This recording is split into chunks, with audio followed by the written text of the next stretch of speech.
Здравейте, слънчеви! В днешното видео отново ще си говорим за Goodbox, но този път за Christmas Edition или коледното издание. Реших да ви покажа и него, въпреки че продуктите от него са известни какви ще бъдат, но все пак нека надиктем и така.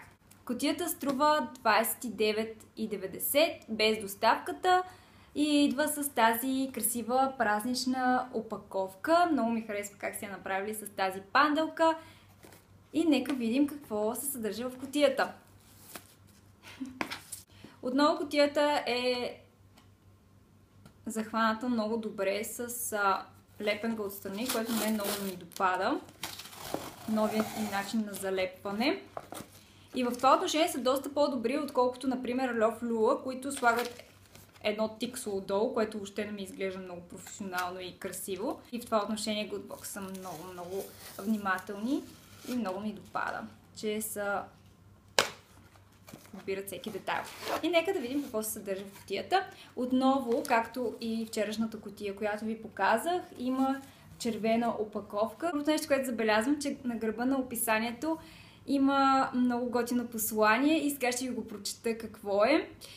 По-малко бърза храна, повече семейни вечери, по-малко омраза, повече любов, по-малко съмнения, повече вяра, по-малко тревоги, повече радости, по-малко отчаяние, повече надежди, по-малко изискваме, повече да мечтаем, по-малко да се оплакваме, повече да действаме, по-малко да мързелуваме, повече да спортуваме, по-малко да се ядосваме, повече да прощаваме, по-малко да се мръщим, повече да се усмихваме, по-малко да планираме, повече да постигаме, по-малко да говорим, повече да слушаме, по-малко да гледаме телевизия, повече да четем, по-малко да съществуваме и повече да живеем. Много ми харесва!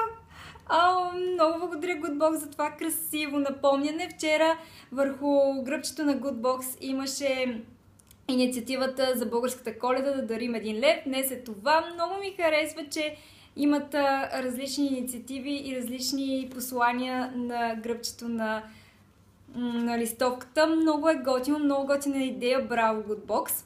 Аз сега ще си призная, че не съм гледала какво ще има в кутията.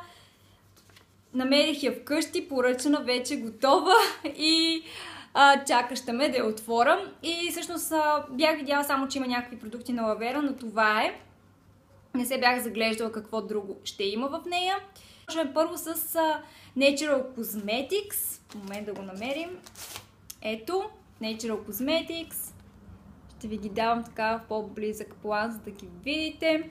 Това е отразяващ елексир с арган и макадамия, с хиалуронова киселина, която съживява и озарява, хидратира кожата и поправя щетите, нанесени от атмосферните условия. Иновативната и натурална формула придава сияние и дълбока хидратация и вие няма как да не се влюбите в резултатите. Рецепта за вечно сияние през всички сезони. Луксозно решение за ежедневна грижа. Интересно ми е да видя съставките. Честно казвам, в момента като разглеждам съставките, това, което ми прави впечатление, че има парфюм в съдържанието и не пише, че е органичен или че какво съдържа в парфюма. И както знаем, когато има в парфюм някаква козметика, аз обикновено не се радвам много, но той е на предпоследно място, така че ще го преживеем. Продуктът е опакован тук с лепенки. Но аз искам да видя, ако мога да го отворя. Залепен е така, сякаш никога няма да се отваря. О! И си развалих лака. Неприятна работа.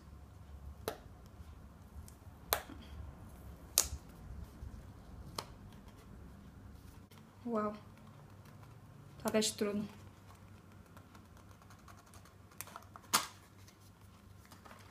Отвори го най-накрая. Изглежда много добре. Ето така, и тук има помпичка. И в продукта има блестящи частици, т.е. предполагам, че когато се нанесе на лицето, ще има озаряващ ефект. Има годност 6 месеца и е 30 мл и е произведено в България,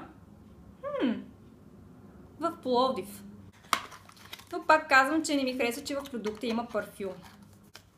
Преминаваме и към следващия продукт, който е балсам за устни на Lavera. Ето го и него. Балсам за устни осигурява на устните грижи, от която те се нуждаят, успокояващ ефект върху напуканите устни, pH 5 или 5,5. Биовосък и маслото очи защитават от вредното влияние на околната среда, особено през зимата. Биомасло от джожоба грижи се интензивно за кожата, биобадем подхранва в дълбочина и регенерира. Този продукт е пълноразмерен и е 3,5 грама. До сега никога не съм използвала от балсамчетата на Lavera, но много харесвам техните продукти, така че не мисля, че бих останала разочарована и от този балсам, или който и да го получи, не мисля, че би бил разочарован от него. Преминаваме и към следващото от Lavera. Отново крем за ръце. Класическа и интензивна грижа за нежни и меки ръце. Защита и хидратация дори и при суровото влияние на околната среда. pH 5,5. Биолайка успокоява, защитава и подхранва интензивно кожата на ръцете. Биомасло очи образува защитен филм на кожата и засилва естествените защитни функции. Биобадем подхранва интензивно кожата в дълбочина. 100% натурален състав от биоземеделие. Той е веган. Така, гланцето не е веган, защото имаше биовосък. Тоест черен восък и това не го прави веган. Така, продължаваме нататък. Ухая по същия начин, както всички останали продукти на марката. Аз харесвам как ухаят те. Напомня ми на нещо. На мен ароматът на Lavera ми напомня по някакъв начин на детството. Нещо, което майка ми е използвала, когато съм била малка. Не знам точно какво е и защо така ми напомня този аромат. Но много ми харесва. Впрочем, извинявам се за светлината, може би се променя, но навсякъде съм обгрята от слънце, така че нямам много места за снимане. Така че се извинявам, ако не ме виждате много. Светлината се променя по някакъв начин. Отново с кремче на Lavera, хидратиращ крем за навсякъде. Вече, може би не съм ви говорила за този крем, но аз го използвам доста често и много го харесвам. Този в момента това не е пълноразмерен продукт. Пълноразмерният продукт е доста голям и стига за много дълго време, но аз много харесвам този продукт. Използвам го някой път като нощна грижа, когато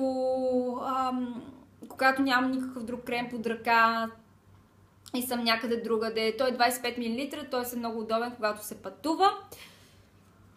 И всъщност аз не виждам много голяма разлика между този крем и този. Може би този просто може да се използва и на лицето, докато този най-вероятно не може да се използва. Макар че ми е интересно да ви сравня съставите и да видя какво толкова различно имат един от друг в състава си. Но за жалост има залепено, не мога да го направя точно сега. И две неща за похапване в кутията. Първото е суров биошоколад, коледни подправки. Миналата година в коледната кутия, декември месец, имаше такъв шоколад и аз много го харесах. Изключително вкусен беше. Шоколад на Рокао, 27 грам. Рокао е произведен от избрани какаови зърна. Криоло от Перу. Това е най-високият клас какаови зърна, като само 5% от световното производство на шоколад използва този вид.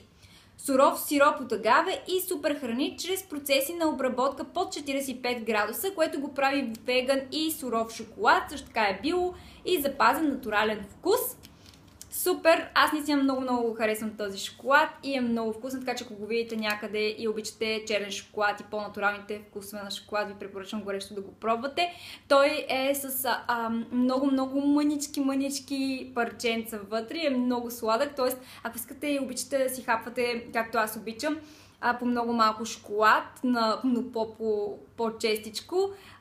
Този със сигурност много би ви харесал, защото е точно в такъв удобен вариант, който може да си хапнете по-малко. И последното нещо, което се намира в кутията е ето тази биомеденка, което е момиченце с тази сладка пандълка отгоре. Много готино, много ми харесва. И това е биозимна меденка с джинджифил плюс меласа от корабийница. Коледна меденка с джинджифил и меласа, аромат на изпечени меденки, които създават усещане за домашен уют и топлина и напомня за Коледа. без млечни продукти и яйца, посладена с нерафинирана тръстикова захар и пчелен мед, завладяващ и стоплещ аромат на подправки. Много вкусно звучи. Goodbox, виждам тук, че са казали, че е веган, но меденката не е веган, защото има мед, а когато и нещо има мед, не го прави веган, така че това е доста подвеждащо. За втори път мисля, че виждам нещо такова в Goodbox и не ми прави добро впечатление. Един път беше за едни бомбони, които имаше сухо мляко в тях и пишеше, че са веган. Сега и това не ми харесва наистина, защото трябва да сме коректни. А това не ми изглежда коректно. Това беше като отклонение леко, но мисля, че е важно да се сподели. И кутията е празна. Това беше всичко от нея. Трябва да проверя колко струват нещата по-отделно. Не съм се интересувала, за да видя дали наистина кутията излиза изгодно. Път не са казали всеки продукт колко струва, така че не мога да разбера дали кутията надвишава цената си или пък е точно толкова колкото трябва да бъде.